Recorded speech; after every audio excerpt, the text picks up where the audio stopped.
Evangelho de João, capítulo 14, nós leremos do versículo 1 até o versículo 15.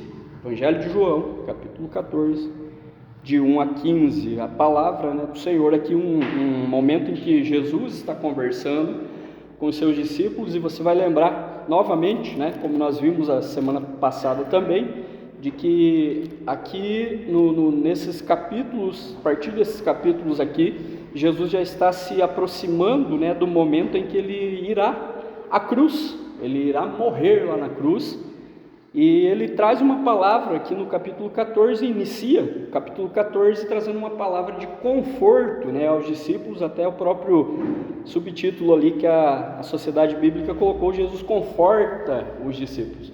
No momento em que você sabe que você está se aproximando da sua morte, provavelmente, e eu falo por mim, o meu coração ficaria muito aflito, se uma pessoa falasse assim: daqui 7 dias, daqui 10 dias, você vai morrer, e você vai morrer numa cruz, você vai ser morto pelo Império Romano, naquele martírio da cruz, um sofrimento terrível, sem comparação, em que você é pregado, você fica perdendo sangue, tendo uma hemorragia total ali.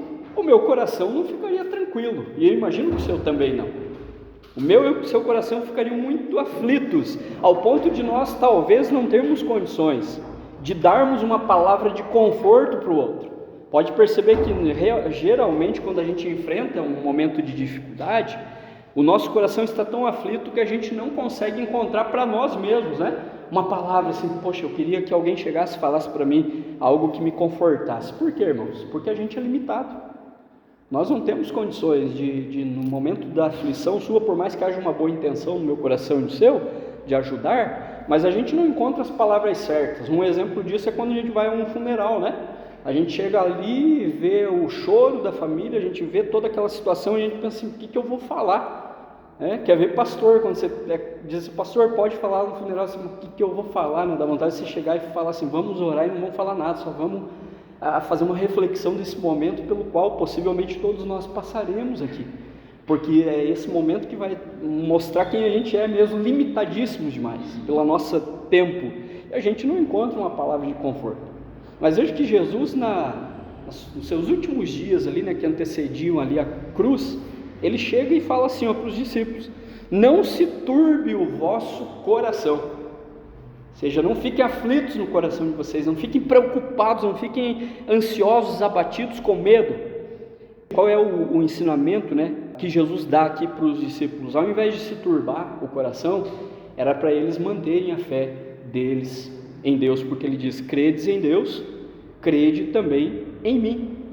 Na casa de meu pai há muitas moradas, se assim não fora, eu teria dito, pois vou preparar-vos lugar. Vai preparar lugar aonde? Na casa do pai, que tem muitas moradas.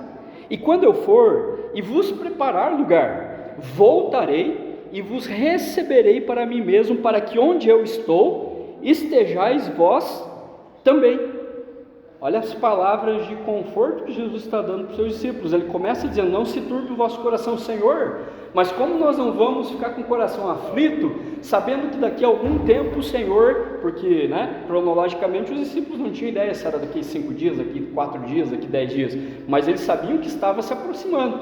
Como que o nosso coração não vai ficar aflito, Senhor, não vai se turbar, sabendo que a gente vai perder o Senhor daqui uns dias, sabendo tudo que vai acontecer? Aí Jesus veio e traz a palavra de conforto. Como que vocês não vão fazer isso? Olha, creio em Deus, creio também em mim, e vocês têm um lugar eterno que eu estou preparando para vocês. Interessante, que Jesus ele diz assim: na casa de meu pai.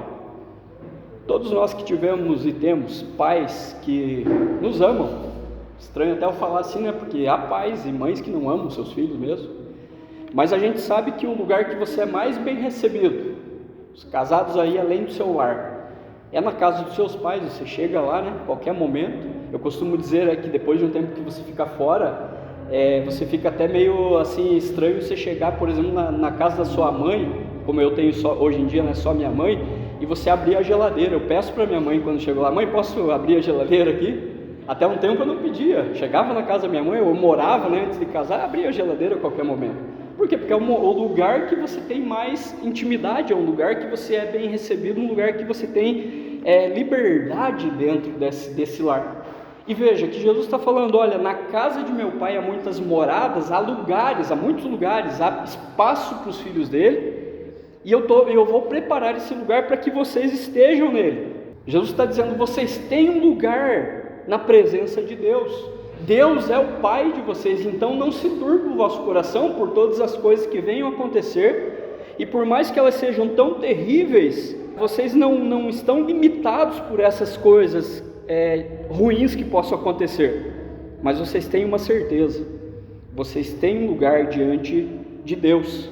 E aí Jesus fala assim no versículo 4, e vós sabeis o caminho para onde eu vou. Jesus acaba de dizer que eles vão onde ele está, na casa do Pai, e ele diz que ele sabe o caminho ainda para essa casa. Você sabe chegar lá na casa do seu pai e da sua mãe, né? Você sabe o caminho, você sabe ir para lá. Disse-lhe Tomé, Senhor, não sabemos para onde vais. Era de se esperar do Tomé, né? Isso aqui. Como saber o caminho?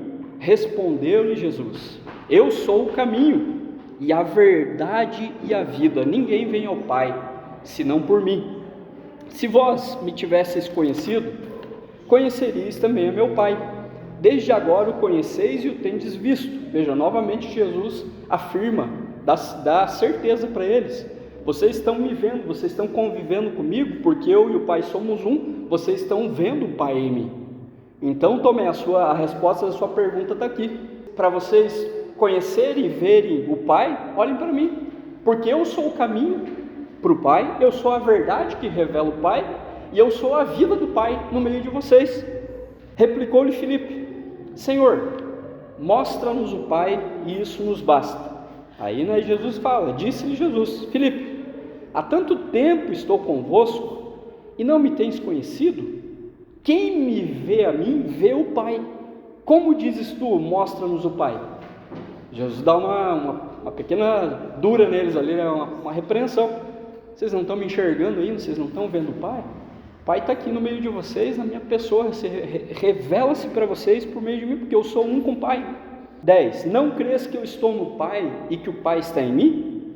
As palavras que eu vos digo, não as digo por mim mesmo, mas o Pai que permanece em mim faz as suas obras. Crede-me que estou no Pai e o Pai em mim. Crede ao menos por causa das mesmas obras. Em verdade vos digo que aquele que crê em mim fará também as obras que eu faço, e outras maiores fará, porque eu vou para junto do Pai. E tudo quanto pedirdes em meu nome, isso farei a fim de que o Pai seja glorificado no Filho. Se me pedirdes alguma coisa em meu nome, eu o farei. Se me amais, guardareis os meus mandamentos. Interessante que Jesus, ele trabalha, né, várias doutrinas aqui, nessa pequena porção de 15 versículos na palavra. A gente poderia se ater a vários ensinamentos aqui, mas hoje eu quero focar nesse ensinamento que Jesus, ele, diante de tantas verdades que cercam a vida de um discípulo, tanto na época dos apóstolos, né, que estavam caminhando lá naquele primeiro momento com Jesus, tanto nos nossos. A gente é cercado, irmãos, por tantas verdades ou supostas verdades, que às vezes a gente vai chegar a uma reflexão e dizer assim, mas quem que está falando a verdade? Certa vez, né, eu não sei, não lembro se eu já contei isso, mas eu quero ilustrar dessa maneira. Eu fazia um discipulado com uma mãe e com uma filha, lá onde eu morei, uma região que eu morei, né, lá na Santa Catarina. E essa mãe e essa filha, elas tinham vindo de um movimento supostamente evangélico, que elas ouviram na caminhada delas várias coisas lá, vários ensinamentos. O que você ia reparando, né, no decorrer do discipulado é que muitos daquele ensinamento que foi passado não condizia com aquilo que a Bíblia ensina sobre Deus, sobre Jesus, sobre o Espírito Santo, especialmente sobre o Espírito Santo, porque esses movimentos é a palavra mais falada, é mais, né, batida ali naquela tecla do Espírito Santo, porque eles dão essa ênfase nos dons maravilhosos, nos milagres, enfim. E um determinado momento, eu ia uma noite, né, na casa daquela família. O pai não era crente, até hoje não é. Ali naquele discipulado, ela me perguntou, a mãe, né, me perguntou, mas André, como que eu vou saber que isso que você está me falando é a verdade? Porque lá onde a gente estava, eu já ouvi uma verdade. Eu ouvi lá e eu achei que era verdade até que a gente começou a ir lá na igreja, né? Na igreja nossa, ela falava, né? E a gente começou a ouvir uma coisa diferente. A gente começou a ouvir uma pregação diferente. Vocês falavam um pouco em dinheiro, um pouco em milagres e que Deus vai fazer, Deus isso e Deus aquilo. Vocês começaram a pregar pecado, pregar arrependimento, pregar cruz. Como que eu posso saber se isso que você está me falando é verdade? Eu falei para ela assim, olha, se o que eu estou falando para a senhora e para sua filha é algo meu, que eu estou inventando aqui, por algum objetivo, né, algum motivo eu estivesse aqui com algum interesse em mantê-las na igreja, enfim, eu digo para a senhora, eu afirmo diante de Deus que o que eu falasse de mim, ou o que eu estou falando de mim, vai cair por terra. Até vai passar como mentira, porque a minha palavra é limitada. Agora, se o que eu estou falando, ensinando aqui, procurando aprender também junto com vocês semanalmente, é o que a palavra de Deus está falando, então é verdade, porque é a palavra de Deus que está falando no coração de vocês. Então, e isso quem somente poderá afirmar no seu coração, não sou eu, porque eu posso ficar doente uma semana e não vir mais aqui, morrer e não vir mais aqui, daí como é que vocês vão ficar? Né? Porque eu estou falando que é uma verdade, que vocês vão acreditar? Não, porque o próprio Deus vai confirmar no coração de vocês, e fiz uma referência até ao próprio apóstolo Paulo, né? Que diz que quem confirma no nosso espírito que a gente é filho de Deus, o próprio Espírito Santo. Eu disse, quem vai confirmar no coração da senhora se o que eu estou falando fundamentado aqui na Bíblia é verdade, é a verdade de Deus, é o próprio Deus. E aí eu falei até, né, então assim meio brincando com ela, eu falei assim, aí não tem como eu garantir para a senhora que é verdade mesmo, porque o próprio Deus diz que é verdade, né? Eu não posso garantir, como é que eu vou garantir? Eu não tenho força para sustentar algo que Deus sustenta. Então a senhora vai crer, né? Porque, veja, Jesus está falando aqui para os discípulos, Filipe, para Tomé especialmente, um perguntando, um dizendo, né, que ele não sabia o caminho. Como que a gente vai saber o caminho, né? O outro pedindo para que Jesus mostrasse o Pai para eles. Assim, abre, sei lá, né? Abre o céu e mostra o rosto do Pai. É uma ilustração aqui. Senhor, abre aí para a gente ver, a gente tem que ver o Pai. Ele, poxa vida, estou andando com vocês aí, né? Pelo menos 3 anos. Tanto tempo vocês não estão vendo na frente de vocês essa verdade? E aí Jesus anteriormente, antes de responder Filipe, né? Ele fala, eu sou a verdade. Essa questão, irmãos, da verdade, né? É uma coisa interessante porque nós vivemos uma cultura onde a verdade ela se tornou fluida. Alguns pensadores contemporâneos, né? Eles têm usado esse termo, a verdade se tornou fluida, ou seja, você tem uma verdade hoje, que aparentemente é uma verdade, aparentemente até um fundamento, né? Poxa, eu vou fundamentar minha vida nessa verdade. Daqui a pouco essa verdade ela fluiu, por quê? Porque veio uma verdade melhor, talvez você começou a desacreditar dessa verdade e acreditar numa verdade melhor. Mas, se a gente pensar biblicamente, a verdade ela tem que ser um fundamento. Ela tem que ser algo assim que não se mexe, ela não tem mudança, não muda. E biblicamente a única pessoa que se apresenta como essa verdade, como um princípio absoluto, é Jesus. Você nunca vai encontrar, por mais que alguma pessoa possa até usar, né? Não, creia na minha verdade, acredita naquilo que eu falo, mas o único personagem até hoje na história que diz que ele é a própria verdade é o Senhor Jesus. Por isso que quando a gente caminha um pouquinho, né, na nossa jornada com Cristo, no nosso amadurecimento da nossa fé em Deus, a gente vai aprendendo que a verdade para nós, ela não é um conceito filosófico, até mesmo teológico, né? Está ali num livro de teologia, então por que eu acredito? Está num livro de teologia, não. Essa verdade é uma pessoa. Imagina você, né? É um assunto bem interessante mesmo, você pensar que a verdade, aquilo que a gente diz assim, o que é a verdade? O que é a verdade para o ser humano? Ele se apresenta como sendo uma pessoa. Você quer saber o que é a verdade para a sua vida, para a forma como você vive nesse mundo, para a forma como você enxerga a sua cosmovisão desse mundo? Você não precisa ir num livro, né? Lógico, a gente vai à palavra para aprender da verdade, mas você não precisa ir num livro, você não vai descobrir a verdade aprendendo conceitos, você não vai descobrir o que é a verdade aprendendo visões, cosmovisões diversas, não, porque essa verdade é uma pessoa. Esse princípio absoluto de verdade é uma pessoa. E a partir do momento que eu aprendo isso, que Deus me revela na sua palavra, eu começo a fundamentar a minha vida pela verdade. Por isso que em outro momento Jesus vai falar assim, olha, o pai da mentira é o diabo. Para os religiosos, né, os fariseus aí, vocês estão vivendo conforme o pai de vocês. Jesus é duro até dizendo assim, sabe quem é o pai de vocês? Não é Deus, mesmo que vocês sejam judeus. Que ali os fariseus, né, eram religiosos judeus. O pai de vocês é o outro, é o diabo, porque vocês vivem igual ele vive. Algo que é próprio dele, que é a mentira, vocês fazem, vocês vivem na mentira. Qual era a mentira dos religiosos da época de Jesus? Eles supostamente ensinavam a lei, sim, Jesus falou até, lembra? Ouçam o que eles falam, porque é a lei. Mas olhem para as obras deles. As obras deles contradizem totalmente o que eles supostamente estão ensinando pela lei, pela palavra de Deus. Não é verdade, é mentira. Porque o pai da mentira é o diabo. Por isso que a gente fica meio apavorado, né? Na nossa caminhada, às vezes, quando a gente mente. Pergunto para você, depois que você conheceu Cristo, você mentiu ou deixou de mentir? Eu estou apontando para mim também. Algum momento você mentiu? A gente falha às vezes nisso, né? Faça aí, eu não posso te afirmar que você mentiu, porque eu não conheço seu coração, mas eu conheço o meu. E a gente fica, peraí então, será que eu sou filho de Deus ou do diabo? Porque Jesus falou que o pai da mentira é o diabo. Porque a mentira é o inverso, né, da verdade. Quando você não vive pela verdade, o restante da sua vida vai se fundamentar pela mentira e você vai viver uma vida de mentira.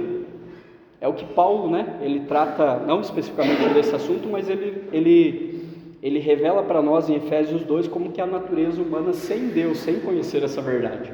É de um morto, né? Ele está vivo, mas ele está morto em delitos e pecados, que é aquilo que é o salário do pecado e traz separação entre o ser humano e Deus. Logo, uma pessoa que você vê, às vezes, né, você topa com a pessoa aí durante a semana, que parece, ela está muito feliz, ela tem muitos recursos, parece que a vida dela é perfeita. Você abre o Instagram lá, né, a vida perfect ali, você, poxa, eu queria ter uma vida igual a essa.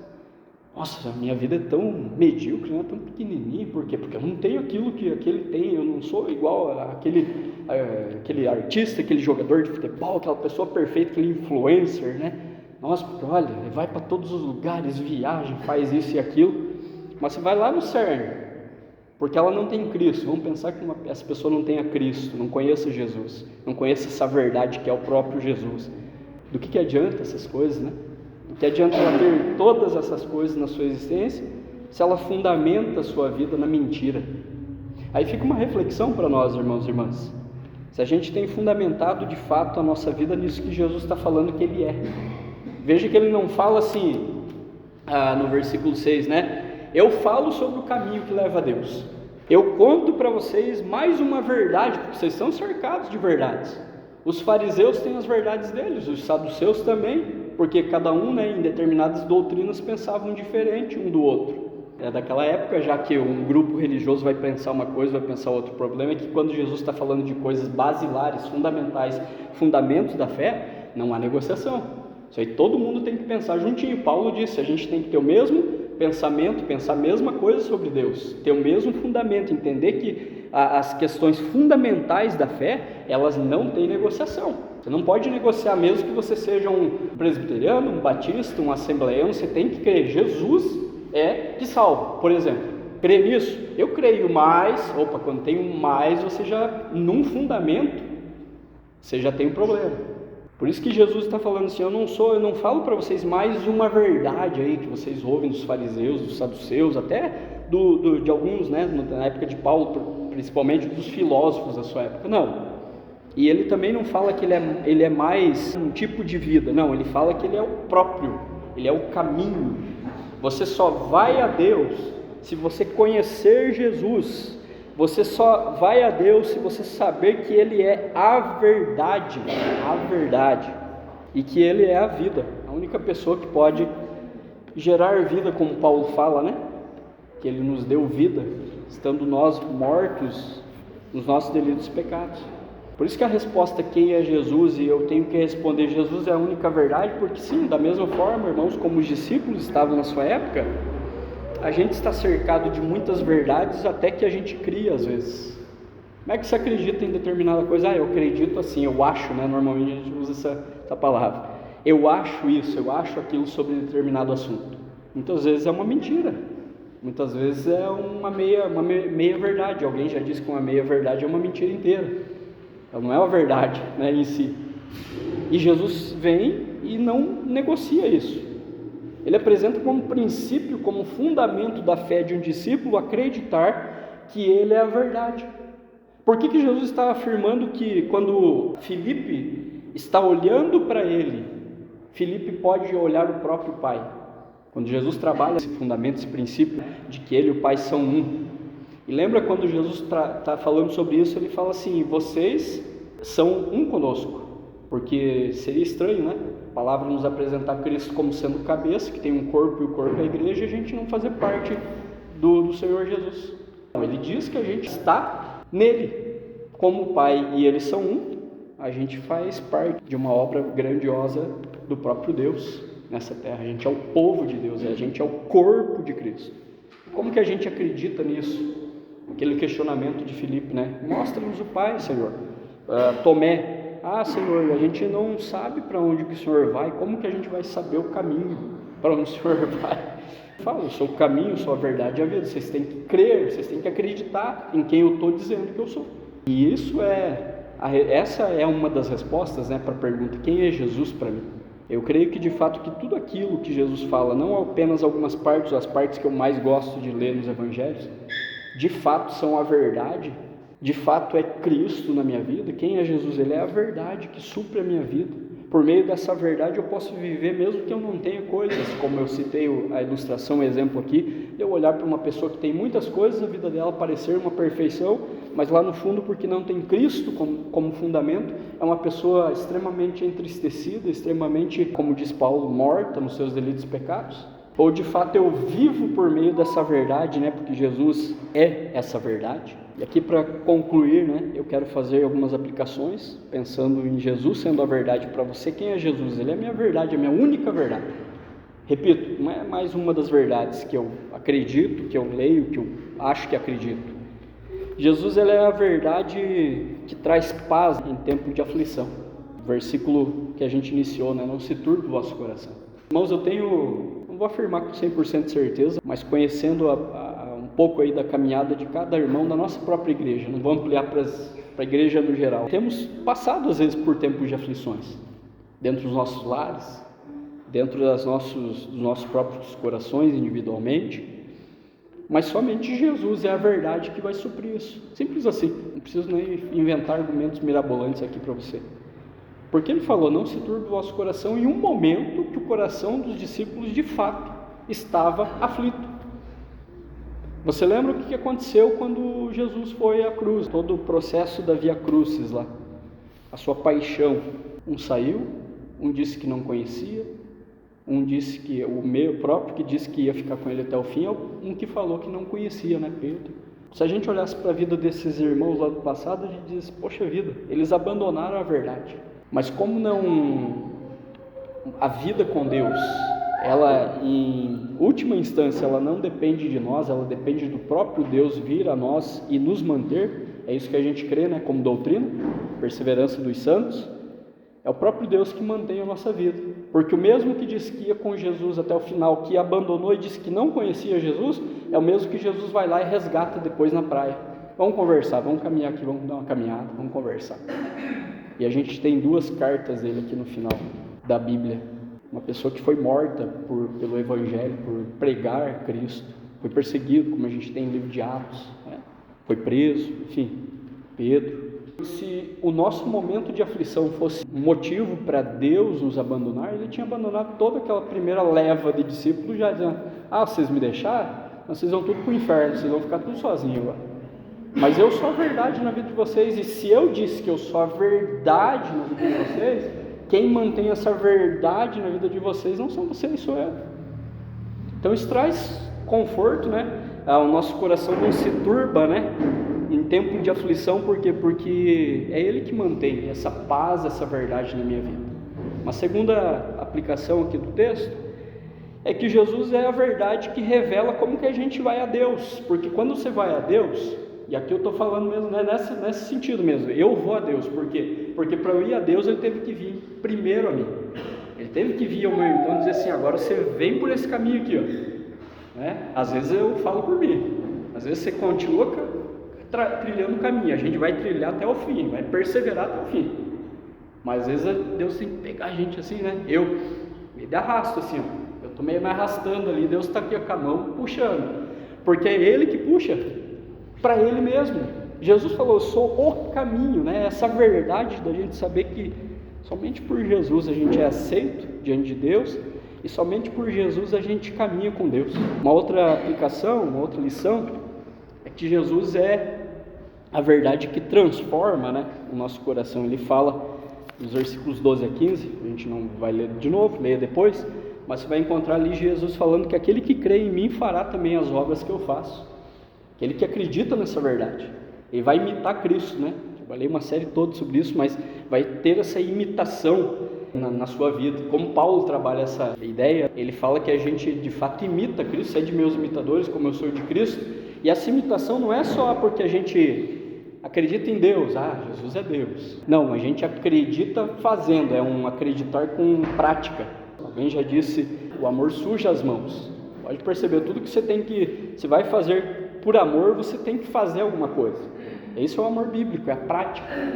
Então quando Jesus fala assim, aquele que crê em mim, ele vai fazer, né, as obras que eu faço, e até Jesus, ele amplia, ele dizendo assim, e outras maiores farás, lá no versículo 12, porque eu vou para junto do Pai. Ele está dizendo assim, eu estou indo, mas vocês vão ficar fazendo ainda aí, obras que eu faço.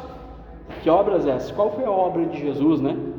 Jesus ele pregou sobre o reino de Deus, ensinou o reino de Deus, ensinou os princípios do reino, do qual ele mesmo é o rei, é o próprio rei, mas ele nos deu a missão, por conhecermos essa verdade ser verdade na nossa vida, a gente foi transformado por ela, a gente conheceu, né, a redenção de Deus na nossa vida, e agora a gente vive, né, por meio delas, porque para você fazer obras que Jesus fez e outras maiores, é no seu dia a dia, é no meu dia a dia. E uma outra e final lição aqui, é que Jesus ele é a verdade que revela o próprio Deus, né? Versículos 8 a 11, quem vê a mim, vê o Pai. Filipe passou tanto tempo andando com Jesus, aparentemente até esse momento, não compreendia, né, plenamente a identidade de Jesus. O que se passava na cabeça deles a gente nunca ia imaginar, mas pelas perguntas, né, dele que ele fez aqui, né, mostra-nos o Pai, Jesus sempre se revelando como sendo o enviado, ungido de Deus, né, Deus revelado, encarnado no meio deles. A gente pensa assim porque a gente tem o texto completo e a gente diz, poxa Filipe, você não acreditar nisso? O próprio Deus ali fazendo milagres e dizendo que está ali, que veio, a profecia se cumpriu, você não acreditar nele, se coloca no lugar dele. Eu sempre me coloco no lugar do personagem. Se eu estivesse lá, qual seria a minha reação? Quem é Jesus para mim? Tipo, eu estou aqui na frente de um rapaz um pouco mais velho que eu, né? Aquela ideia lá do rabino ser um pouco mais velho, ou bem mais velho, e eu olhando ele fazendo tudo isso, mas ele chega e fala assim, vocês têm que ir para o Pai tem muitas moradas, mas Senhor, mostra o Pai para a gente. Poxa Filipe, eu já falei que eu e o Pai somos um, você não acredita nisso? André, eu já falei que eu e o Pai somos um, você não acredita nisso? Às vezes a gente desacredita de algumas coisas no meio da caminhada aí, mas Jesus continua dizendo, eu sou a verdade que revela o Pai, para o próprio Deus para você, porque a citação de Hebreus 1:3, né, diz que ele é a revelação visível do Deus invisível. Quem é Jesus para mim e para você, irmãos? Ele é só mais uma verdade? Ou ele é a própria verdade, a verdade em pessoa? Por onde eu tenho fundamentado toda a minha vida? Em mentiras que o meu coração cria, em verdades que outras pessoas falam para mim, e talvez eu até acredite que sejam verdades, ou nisso que a palavra de Deus revela, da boca do próprio Jesus, eu sou a verdade da sua vida. Eu trago paz para você em tempo de aflição. Eu sou a verdade que revela o caminho para Deus. Eu sou a verdade que transforma e transformou a sua vida. Eu sou a verdade que revela o próprio Deus. Creia nisso. Creia nessa verdade, porque a verdade não é um conceito, não é um princípio simplesmente filosófico, mas é uma pessoa, é Jesus. Amém.